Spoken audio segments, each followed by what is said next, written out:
Hey, what's going on? You know who it is. You know what it is. This your boy Town Biz. All right, man. So check this out. All right, so let me talk about this potential matchup between Tank Davis and Frank the Tank Martin. Or I'm gonna be cool. I'm not gonna disrespect Tank Davis. But one of the things I wanted to put as a side note, here's the thing. That word hater is just overly used in certain situations.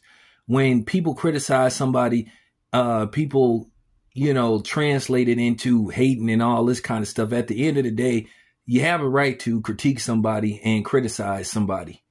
Hating on somebody is when you just find something wrong no matter what. They could do something good and you would just find something wrong. That's what you call being a hater. That's what 50 Cent is. Guys like him. But, nevertheless, which, by the way, I'm going to speak on this 50 Cent Floyd situation. That's coming up. That might be the next video.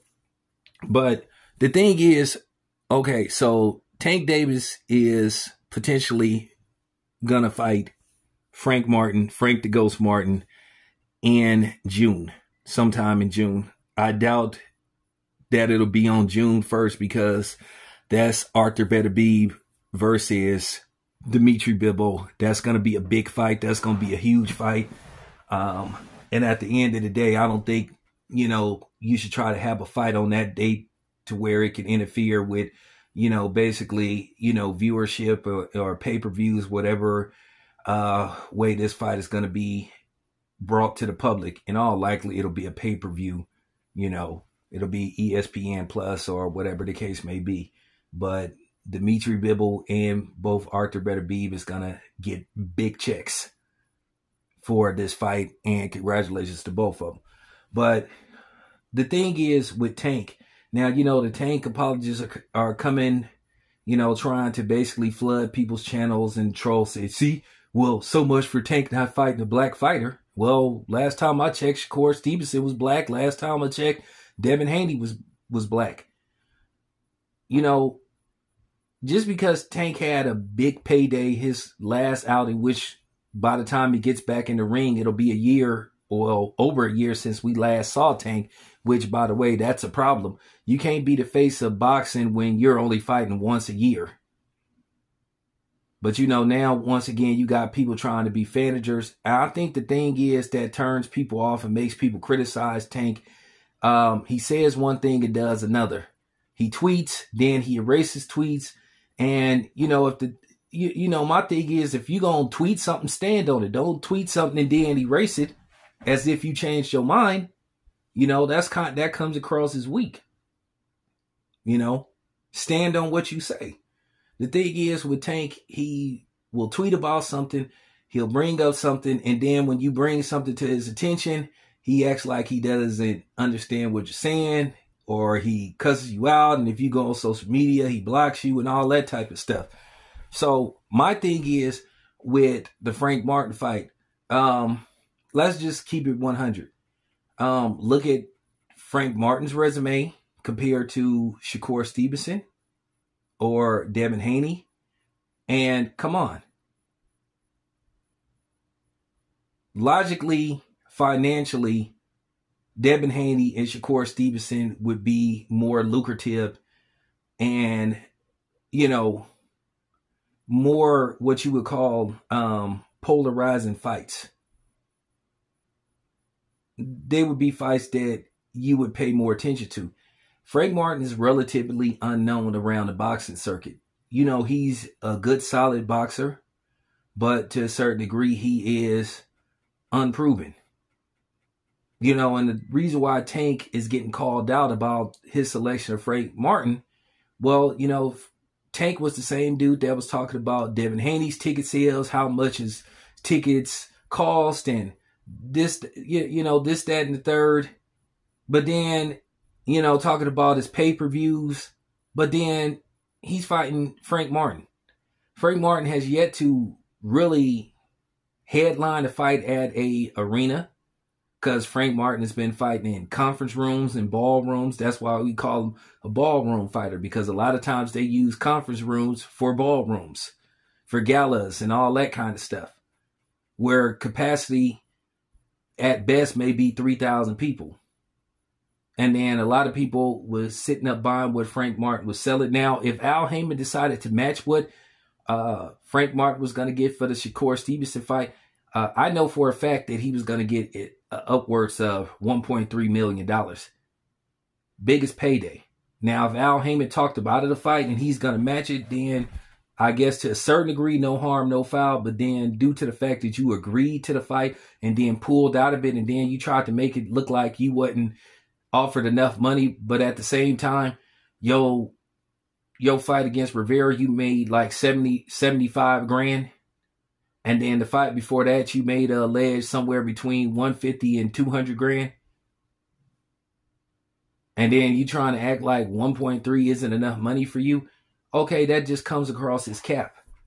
At the end of the day, you shouldn't agree to the fight. And then basically, a few days later, basically say, we're not going to do the fight. But then again, I understand, because if you look at the history, PBC versus Top Rank has a losing record versus Top Rank in head-to-head matchups. And then at the end of the day, I guess Al Heyman was like, I can't afford to send this dude over there, and he gets beat up, because Al Heyman is about, this has this whole notion about 0 versus 0, undefeated versus undefeated.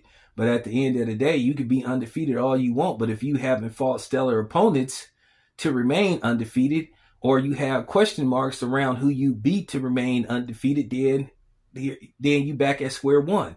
And I think that's what the problem is. And then Tank does these things where he calls people out, and then they call his bluff, then he doesn't respond. Okay, you were offered X amount of money up front to fight Devin Haney in Saudi Arabia. And then people are trying to say, oh, well, Al got the money. Well, if he got the money, then, okay, once again, why did he lose his network deals?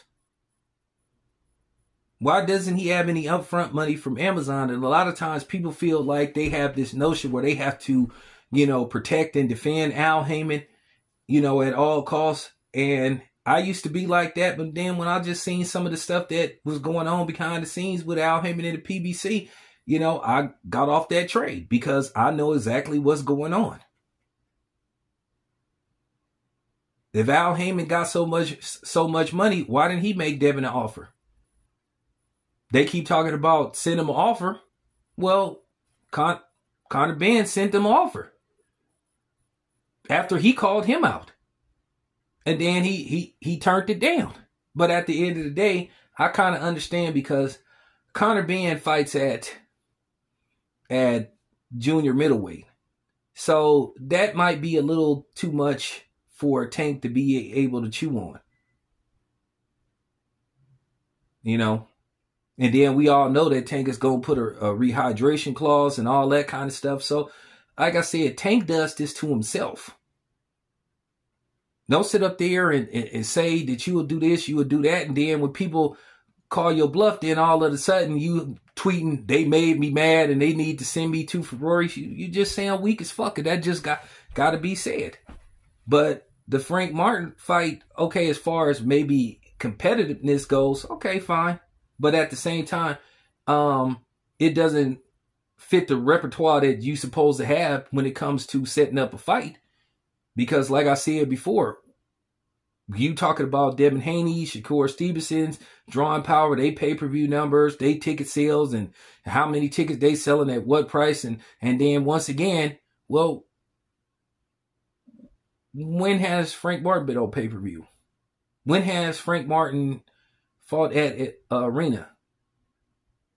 So there you have it. And that's where the hypocrisy goes, and where the question marks surround Tank Davis and the PBC. At the end of the day, the PBC, they don't like making cross-promotional fights unless it's absolutely necessary. Now, eventually, depending on what this fight does, and we know that they're not going to reveal the real numbers, I don't think this fight is going to do very well as far as pay-per-view fights go, because like I said before, Frank Martin is relatively unknown. If he was fighting Devin Haney, it would be more successful. If he was fighting Shakur Stevenson, it would be more successful. But then you just heard the excuses about weight and all this kind of stuff, you know, and Tank has had several opportunities to fight Devin Haney, and he's elected not to. We can base things off sparring and all this kind of stuff. Well, until we see the actual footage, we'll never know what happened. But this is the reason why people are criticizing Tank, and his criticism by some media is justified, and it's solidified by some of the things that goes on with Tank and then the people surrounding Tank. Because at the end of the day, it does seem like it's a contradictory with him electing to fight Frank Martin versus fighting Devin Haney or Shakur Stevenson, a more credible opponent. So that's just it. That's all. So I just wanted to speak on that. Time to move on to the next. It's your boy Town Biz. I'm out.